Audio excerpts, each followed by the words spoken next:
Hi friends, welcome to Johan academy. இந்த வீடியோவில் பார்த்தீங்கன்னா டிஎன்யூஎஸ்ஆர்பி எக்ஸாம்ஸ்க்கான நோட்டிஃபிகேஷனை எப்போ நம்ம எக்ஸ்பெக்ட் பண்ணலாம் அப்படிங்கிறத பற்றி பார்க்க போகிறோம். ரெண்டாவதாக பிசி எக்ஸாமுக்கான ப்ரிப்பரேஷன் ஸ்ட்ராட்டஜி நம்ம பார்க்க போகிறோம். ஓகேங்களா? ஸோ இப்போ நான் சொல்லக்கூடிய ப்ரிப்பரேஷன் மெத்தடை நீங்கள் ஃபாலோ பண்ணி படித்தீங்க அப்படின்னா உறுதியாக பிசி எக்ஸாமில் நீங்கள் 70க்கு 70 கூட ஈஸியாக அடிச்சிடலாம். ஓகேங்களா?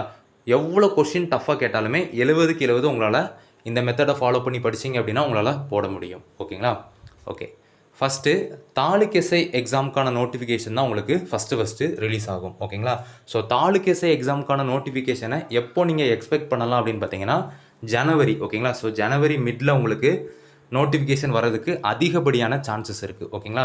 ஸோ எல்லாருக்குமே தெரியும், டிசம்பர் 9 உங்களுக்கு எஸ்ஐ எக்ஸாமுக்கான கேஸ் பார்த்தீங்கன்னா ஹியரிங்க்கு வருது. ஸோ மேக்ஸிமம் பார்த்தீங்கன்னா உங்களுக்கு டிசம்பர் 9 உங்களுக்கு அந்த கேஸ் வந்து ஃபைனலைஸ் ஆயிரும். ஓகேங்களா? ஒருவேளை அது ஃபைனலைஸ் ஆகாத பட்சத்தில் ரொம்ப இழுத்து டேட் எக்ஸ்டெண்ட் பண்ணிலாம் உங்களுக்கு போட மாட்டாங்க. ஓகேங்களா? மேக்ஸிமம் டிசம்பருக்குள்ளேயே அந்த கேஸை முடிக்கிறதுக்கு தான் அவங்க பிரயாசப்படுவாங்க. ஓகேங்களா? ஏன்னா போர்டு வந்து எப்போண்டா அவங்கள ட்ரைனிங் அனுப்பலாம் அப்படின்னு சொல்லிட்டு தான் பார்த்துட்ருக்காங்க. நம்ம ரீசெண்டாக இப்போ பிசி எக்ஸாமுக்கான ட்ரைனிங்கில் கூட பார்த்திங்கன்னா ரொம்ப ஃபாஸ்ட்டாக போர்டு வந்து செயல்பட்டுருக்காங்க. ஓகேங்களா?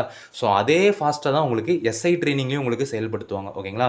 ஸோ மேக்ஸிமம் இந்த கேஸ் பார்த்திங்கன்னா டிசம்பருக்குள்ளேயே முடிஞ்சு டிசம்பர்லேயே உங்களுக்கு ஆர்டர் கொடுத்து ஜனவரியில் உங்களுக்கு ட்ரைனிங் இருக்கிற மாதிரி தான் அவங்க பிளான் பண்ணியிருப்பாங்க. ஓகேங்களா? ஸோ ட்ரைனிங் அனுப்பின உடனே பார்த்திங்கன்னா உங்களுக்கு நோட்டிஃபிகேஷனை விடுறதுக்கு நிறைய வாய்ப்பு இருக்குது. ஓகேங்களா? ஸோ பிசி எக்ஸாமை பொறுத்தவரை பார்த்தீங்க அப்படின்னா உங்களுக்கு மார்ச் அப்படி இல்லைனா ஏப்ரலில் உங்களுக்கு நோட்டிஃபிகேஷனை நீங்கள் எக்ஸ்பெக்ட் பண்ணலாம். ஓகேங்களா? ஸோ தாலுக் எஸ்ஐ எக்ஸாமாக இருக்கட்டும், பிசி எக்ஸாமாக இருக்கட்டும், ஸோ 2 எக்ஸாமுக்கும் ப்ரிப்பேர் பண்ணுறவங்க பார்த்தீங்கன்னா இப்போ இருந்து நீங்கள் ப்ரிப்பரேஷனை ஸ்டார்ட் பண்ணிடுங்க. ஓகேங்களா? ஸோ நம்ம சேனல் சார்பாக பார்த்தீங்கன்னா தாலுக் எஸ்ஐ எக்ஸாமுக்காக ஒரு பெய்டு டெஸ்ட் பேட்ச் நம்ம கண்டக்ட் பண்ணிகிட்டு இருக்கோம். ஸோ அந்த பெய்டு டெஸ்ட் பேட்சுக்கான ஷெடியூல், அதுக்கப்புறம் மாடல் பிடிஎஃப் பார்த்தீங்கன்னா இந்த வீடியோ கீழே டிஸ்கிரிப்ஷனில் கொடுத்துருக்கேன். டவுன்லோட் பண்ணி பாருங்கள். உங்களுக்கு பிடிச்சிருந்தது அப்படின்னா அந்த பேட்சில் நீங்கள் ஜாயின் பண்ணிக்காங்க. ஓகேங்களா? இப்போ பிசி எக்ஸாமுக்கான ப்ரிப்பரேஷன் ஸ்ட்ராட்டஜி நான் சொல்கிறேன். ஓகேங்களா?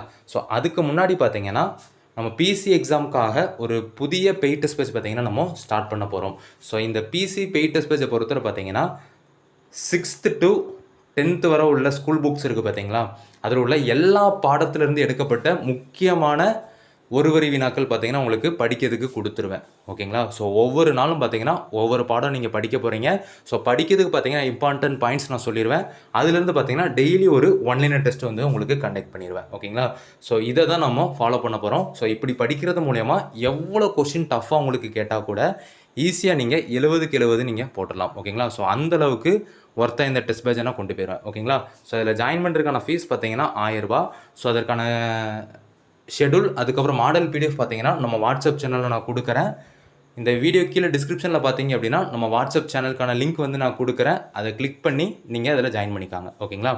ஓகே, ஃபஸ்ட்டு பிசி எக்ஸாமுக்கு ப்ரிப்பேர் பண்ணுறவங்க எப்படி ஸ்டார்ட் பண்ணலாம் அப்படின்னு நான் சொல்கிறேன். ஓகேங்களா? ஸோ இந்த ப்ரிப்பரேஷன் மெத்தடை நான் 2 டைப்பாக பிரிக்கிறேன். ஓகேங்களா? ஸோ நோட்டிஃபிகேஷன் வர்றதுக்கு முன்னாடி, நோட்டிஃபிகேஷன் வந்ததுக்கப்புறம். ஓகேங்களா?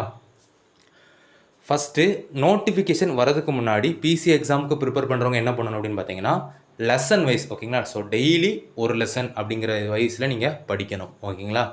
ஸோ 6th to 10th வரை உள்ள ஸ்கூல் புக். ஸோ கொஷினை பொறுத்தவரை எவ்வளோ கஷ்டமாக உங்களுக்கு கேட்டாலுமே 6th to 10th வரை உள்ள ஸ்கூல் புக்கில் இருந்தால் உங்களுக்கு கேட்க போகிறாங்க. ஓகேங்களா? ஸோ நோட்டிஃபிகேஷன் வரதுக்கு முன்னாடி பார்த்தீங்கன்னா 6th to 10th வரை உள்ள ஸ்கூல் புக்கில் டெய்லி ஒரு லெசனை நீங்கள் சூஸ் பண்ணிக்காங்க. ஓகேங்களா? ஸோ எந்த புக்கில் இருந்தாலும் நீங்கள் சூஸ் பண்ணிக்கலாம். ஸோ ஒரு லெசன் நீங்கள் சூஸ் பண்ணி அதிலிருந்து நீங்கள் நோட்ஸ் எடுக்கணும். ஓகேங்களா?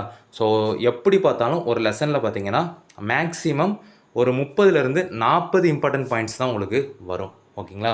ஸோ அதை நீங்கள் நோட்ஸ் எடுத்து படிக்கணும். ஓகேங்களா? ஸோ அப்படி டெய்லி ஒரு லெசன் நீங்கள் நோட்ஸ் எடுத்து படிச்சுக்கிட்டே வரணும். டெய்லி ஒரு 5 சைக்காலஜி சம் வந்து சால்வ் பண்ணணும். ஓகேங்களா? ஸோ இந்த ப்ராசஸை பார்த்தீங்கன்னா நீங்கள் நோட்டிஃபிகேஷன் வர்றதுக்கு முன்னாடி, அதாவது மார்ச் அப்படி இல்லைனா ஏப்ரலில் தான் உங்களுக்கு நோட்டிஃபிகேஷன் வரும். ஸோ நவம்பர்லேருந்து அந்த ஏப்ரலுக்குள்ளே இந்த ப்ராசஸை நீங்கள் இது பண்ணுறீங்க. ஓகேங்களா? ஸோ ஏப்ரலுக்குள்ளே பார்த்தீங்கன்னா நீங்கள் 6th-லேருந்து 10th வரை உள்ள ஸ்கூல் புக்கில் உள்ள எல்லா லெசனையும் நீங்கள் கம்ப்ளீட் பண்ணி முடிச்சிருப்பீங்க. ஓகேங்களா? ஸோ நோட்டிஃபிகேஷன் வந்தது பிறகு நீங்கள் என்ன பண்ணணும் அப்படின்னு பார்த்தீங்கன்னா நோட்ஸ் எடுத்து வச்சுருப்பீங்க பார்த்தீங்களா, அதை நீங்கள் எடுத்து வச்சுக்கணும். அதுக்கப்புறம் பார்த்தீங்கன்னா previous year question paper. So இந்த ப்ரீவியஸ் இயர் கொஷின் பேப்பரை எடுத்து எந்தெந்த கொஷின்ஸ் கேட்டிருக்காங்க அப்படின்னு பார்க்கணும். ஸோ இப்போ ஒரு கொஷின் ஏதாச்சும் ஒரு தலைப்பில் இருந்து கேட்டிருக்காங்க அப்படின்னா உங்கள் கையில் வந்து நோட்ஸ் இருக்கும். ஸோ அந்த நோட்ஸில் அது ரிலேட்டடான பாயிண்ட்ஸை நீங்கள் நல்லா ஃபோக்கஸ் பண்ணி அதை எழுதி வச்சு அதை மட்டும் அகைன் அண்ட் அகைன் படிச்சுக்கிட்டே இருக்கணும். ஓகேங்களா? ஸோ இந்த நோட்ஸை நீங்கள் ஒரு தடவை படிச்சிங்க அப்படின்னா இந்த previous year related content note பண்ணுவீங்க பார்த்தீங்களா, அதை 10 தடவைக்கு மேலே நீங்கள் படிக்கணும். ஓகேங்களா?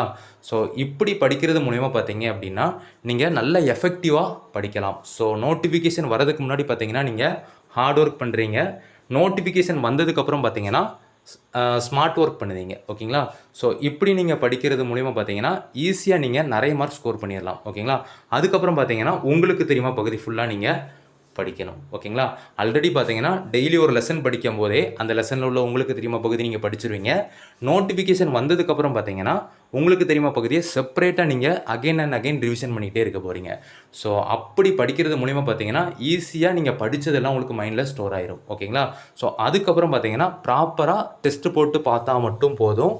ஈஸியாக நீங்கள் எவ்வளோ டஃப்பாக உங்களுக்கு கொஷின் கேட்டாலும் நீங்கள் 70க்கு 70 கூட ஈஸியாக போட்டுடலாம். ஏன்னா 6th to 10th வரை உள்ள ஸ்கூல் புக்கில் இருந்தால் உங்களுக்கு கட்டாயம் கொஸ்டின் கேட்க போகிறாங்க. ஓகேங்களா? நீங்கள் ஆல்ரெடி நோட்டிஃபிகேஷன் வரதுக்கு முன்னாடியே 6th to 10th வரை உள்ள ஸ்கூல் புக்கை நீங்கள் நல்லா படித்து முடிச்சிட்டீங்க. அதுக்கப்புறம் அந்த கொஸ்டின் ஏரியா இருக்குது பார்த்தீங்களா, அதை ஃபைன் பண்ணி அது ரிலேட்டடான கண்டென்ட்டை தான் அகைன் அண்ட் அகைன் படித்து நல்ல எஃபிஷியண்ட்டாக படித்து முடிக்க போகிறீங்க. ஓகேங்களா? ஸோ இதுதான் தாலுக் எஸ்ஏ எக்ஸாமுக்கான பெஸ்ட்டு ஸ்ட்ராட்டஜி. ஏன்னா உங்களுக்கு நமக்கு டைம் பார்த்தீங்கன்னா கிட்டத்தட்ட ஒரு 6 மாதம் வரை உங்களுக்கு இருக்கும். இந்த 6 மாதத்தில் இதை நல்லா படிச்சிட முடியும். ஓகேங்களா? ஸோ இந்த அளவுக்கு நீங்கள் கஷ்டப்பட்டு படித்தாதான் நீங்கள் ஈஸியாக போஸ்டிங் வந்து வாங்கிட்டு போக முடியும். இல்லை அப்படின்னா ஓவரால் வர வர நீங்கள் வெயிட் பண்ணிகிட்டே இருக்கணும். எனக்கு வருமா வராதா அப்படிங்கிற மாதிரியே நீங்கள் ஒரு பதட்டமான சூழ்நிலையிலே இருப்பீங்க. ஓகேங்களா? ஸோ ரிட்டனில் நீங்கள் எந்த அளவுக்கு ஹையாக மார்க் வந்து ஸ்கோர் பண்ணுறீங்களோ அந்த அளவுக்கு உங்களுக்கு ஈஸியாக இருக்கும். ஓகேங்களா? அவ்வளோதான். தேங்க்யூ.